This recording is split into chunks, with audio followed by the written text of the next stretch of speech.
Are you happy being someone else's employee? Do you get tired of working 8 to 10-hour days? Is your salary enough for all your household expenses and to save money for your old age? Is your life simply a cycle of work, salary, and payment of debt? Could you use some extra income? Do you want to continue earning money even if you're sleeping or on vacation and finally reach your dreams? Pay off all your debts? What if I tell you you can have a business of your own and earn like these people?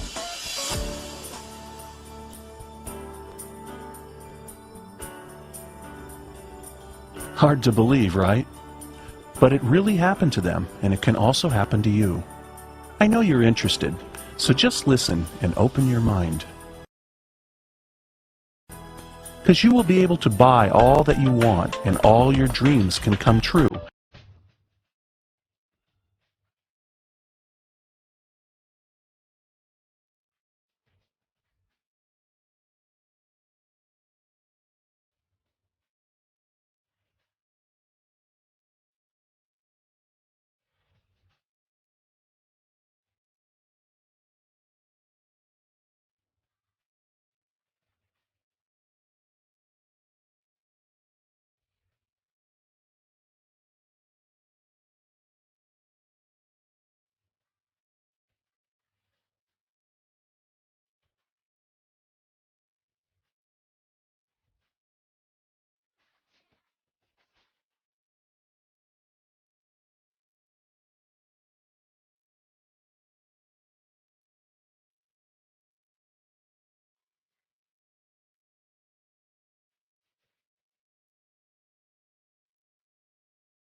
Parang kailan lang.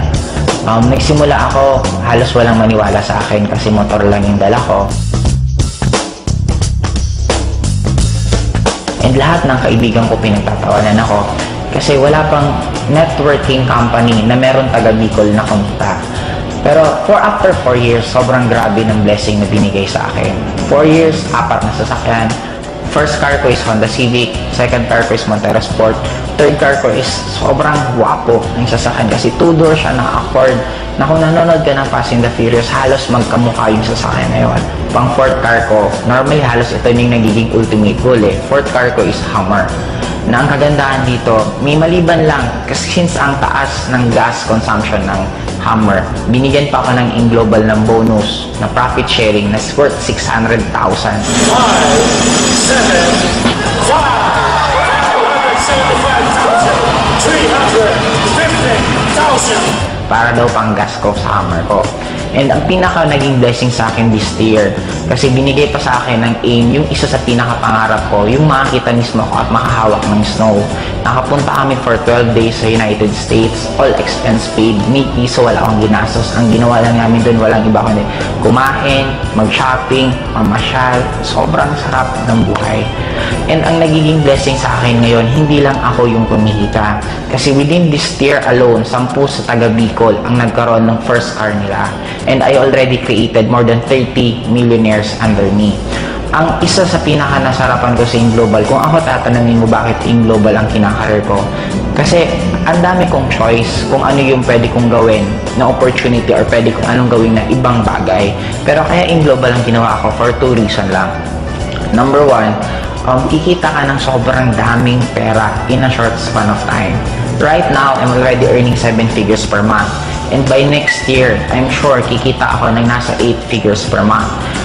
Ang pinaka-bottom line sa akin, hindi lang yung pera, pero yung magkakaroon ka ng lots of time para i-spend mo sa loved ones mo.